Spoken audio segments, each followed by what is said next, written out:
Hi, my name is Amy Kunkur. I'm a student of the student-led and melanoma group of Rock Hill High School's Health Occupational Students of America chapter that is working with AMI, or the American Melanoma Institute, as student ambassadors. AMI is a national charitable nonprofit health organization dedicated to saving lives through cancer education by raising awareness and supporting scientific research to eradicate and cure all skin cancer types, especially melanoma. Today we have Ms. Marisa Strupp. Thanks for joining us today for this interview. How are you doing? Great. How are you? I'm doing great too. Excellent. Okay, let's begin. To start, for anyone watching this, could you please give us a little bit of information about yourself in your own words? Yeah. So my name is Marissa. I am 30 years old. I was diagnosed with vulvar melanoma when I was 28. It is a cancer that I didn't really know existed. I just thought melanoma is like skin-based melanoma and didn't really know a lot about melanoma at all. And so when I was diagnosed, I didn't really know what vulvar melanoma was. And I tried to do some research. And when I was just waiting to see my first oncologist to figure out what was going on. Apart from that, I am working digital advertising. I work remote, but I've been working remote prior to the COVID pandemic, fortunately. So I'm continuing that. I live out in Nashville, Tennessee, and I'm super close with my family. I have a very large cat, Calvin, who is in a lot of my Instagram posts that you may have seen. And I love, just doing normal things like going out to eat when we can and hanging out with my friends and reading and cooking. And I love baking. So that's a super high level about me. How did you first find out you had melanoma? I actually had what I thought was an ingrown hair on my vulva. And, I found it in March of 2018. And, bodies are weird. Things pop up all the time. So you kind of just like, you're like, oh, maybe it'll go away. It wasn't like a blood color. It wasn't a mole itself. It literally looked like an ingrown hair. So I saw a couple of doctors and I saw a general doctor. She's like, I think that's what this is, but not quite sure. Can you go see a dermatologist? So then I got flunked to a dermatologist that I was actually living in Austin, Texas at the time, said that, she wasn't concerned about it. She's like, I think that's what it is. I think you should go see an OBGYN to have it removed since that's their specialty.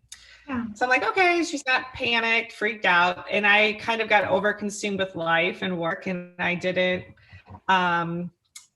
wasn't my health at that time, just because no doctor was in panic mode. I was like, well, when I get around to an appointment, I'll go see someone.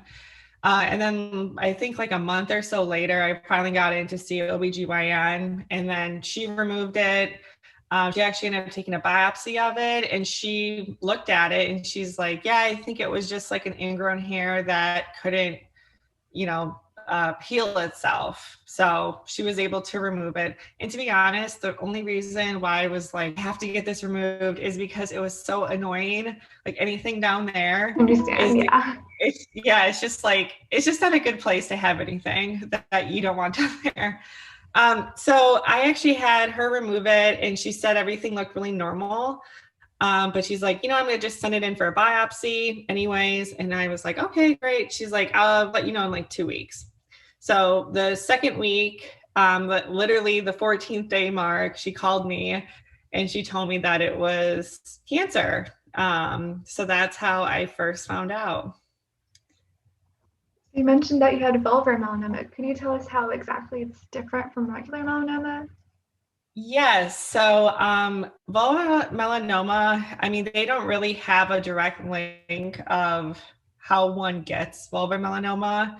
I think a lot of times when I first got diagnosed, I was like, oh my God, like, is it because I was dumb when I was a teenager and I didn't wear sunscreen and I got sunburn, and obviously you can't, it's very difficult to get sunburn down there. So I was like, did it travel? Did it migrate? Who knows? So they did a lot of testing on me, and because they were trying to figure out the linkage of, did I have BRCA? Did I have a melanoma mutation, which a gene mutation that actually people can have, and then that causes like a higher risk of, getting melanoma. All of those tests I was negative. So I don't really know, there, it's just really difficult for my oncology team to decipher what it was. And it, most of the time, I would say 4 to 6% of women in the world do actually get this cancer. And a large majority of them are in 60, 65 plus year range. So it was extremely rare at 28 for me to even get this cancer. So that was, just not knowing what it was, and then B, realizing that it's such a rare cancer, just especially at such a young age, it just like puts me to this like tiny little bracket of like people who get it. And my oncologist in Austin told me, she's like, were you sick? Were you losing, gaining weight? How was the area? And I was like, no, I'm really active. And I felt fine. And she's like, this was the only way we would have been able to find it. So. Did you have any concerns or fears when you were first diagnosed? If so, what were they? Oh my God. Yeah. I was just like meltdown, not sure what was going on. Didn't know, and I talked to so many wonderful people that I've been able to connect with, women who are waiting to get diagnosed, may think they have it, women who have had it, husbands, boyfriends, who've gone through it with their partners, family members, etc. And you kind of go in this like black hole of the internet, which I always tell people, and it's easier said than done. I did it, but I, heed my warning. I would, look it up and I'm like, oh my God, what is this? You're looking up the survival rate of what's the, like, do I have a good chance of surviving? How long do I have to live? At the time when I was actually diagnosed, because it was only such a small biopsy, I was already stage 2 with the amount that the pathologist could see. She's like, she's definitely stage 2 at least.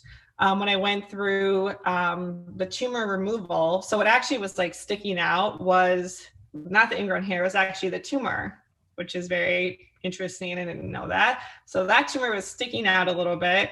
What they were able to find is it actually started to spread. So that's when I transitioned into doing immunotherapy treatment. But then I got stage higher to stage 3B. So then you know, when you go through your cancer journey, they're not sure how to stage you at first. And then sometimes you get stage higher and then you really freak out because you're like, crap, now I'm at stage 3B, not even 3A, I'm at 3B.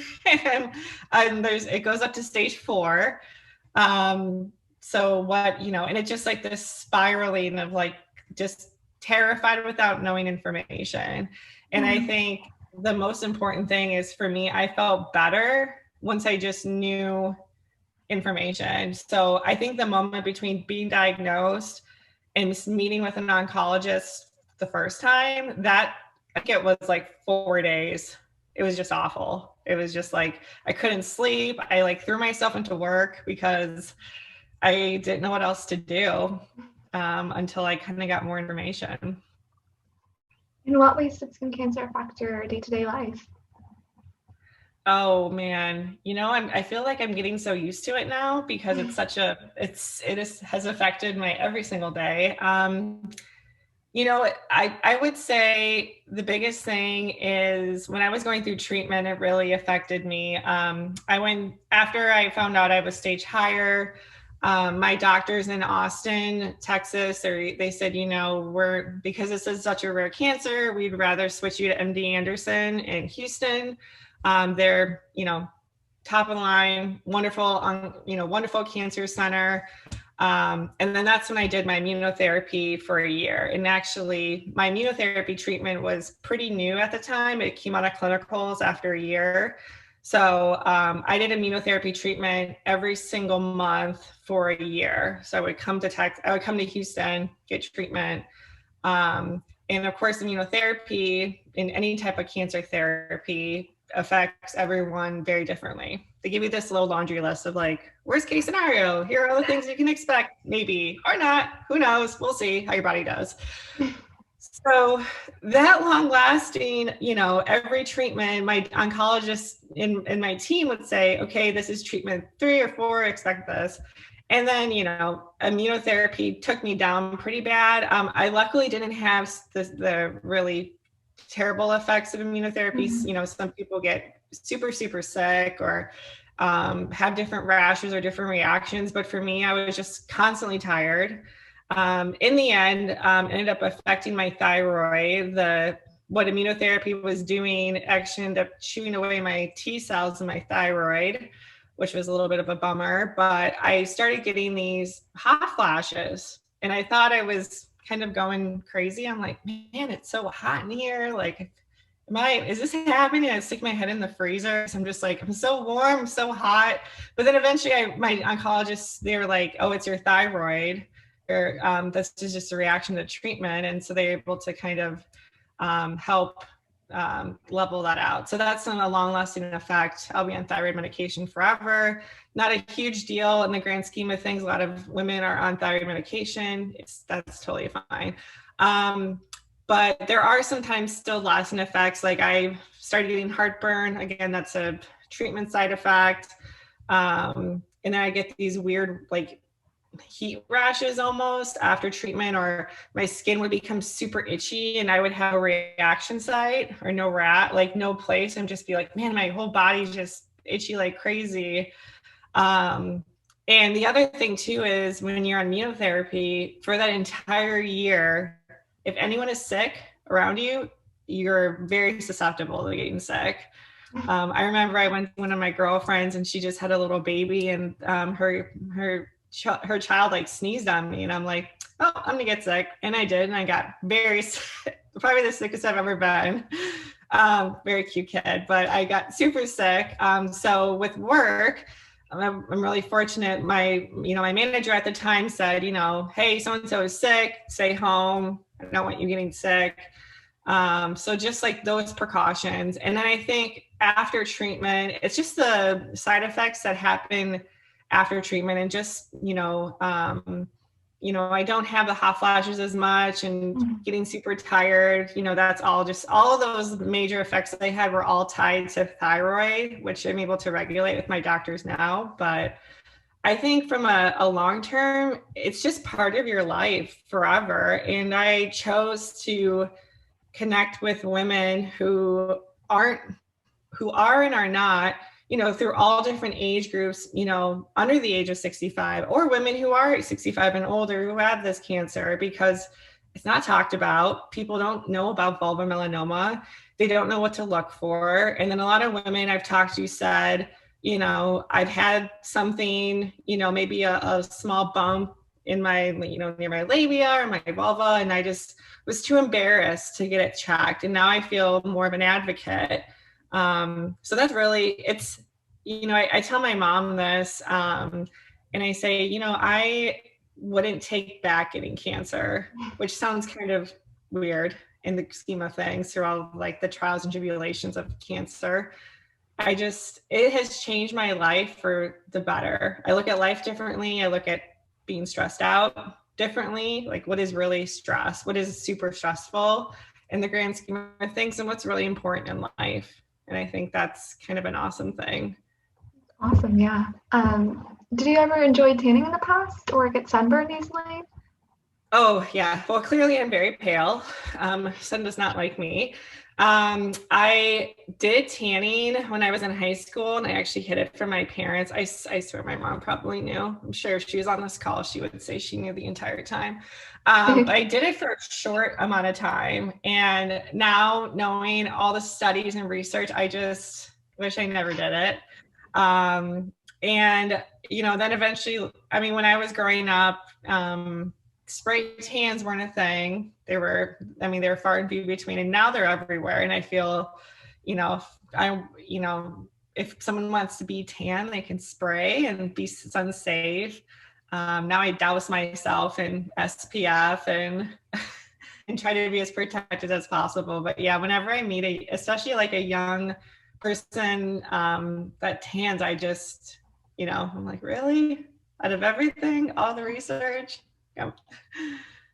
You're talking about how you tanned before and you didn't use sunscreen. Do you use sunscreen now on a regular basis, or? Oh yeah, absolutely. I see a lot. I follow a lot of dermatologists on social media, and one of them posted like, if you're not using SPF with your skincare, it's all trash. And I kind of believe. I'm like, yeah, it's pretty true. Like, if you're not protecting your skin and doing all this other stuff to it, what's the point? So yeah, definitely use sunscreen. And I think the misconception is like, oh, if you're inside, you don't need sunscreen. I work from home, and especially during the winter time and then during COVID, we're not going outside, we're not interacting, we're not doing our normal thing. But you can still get, those rays inside, and people just don't think about that. Or in the winter, like, oh, the sun's not out. I'm like, well, go see the clouds and you can still get it. So yeah, it's super important to be wearing sunscreen. How's this diagnosis changed your current routine and or hobbies?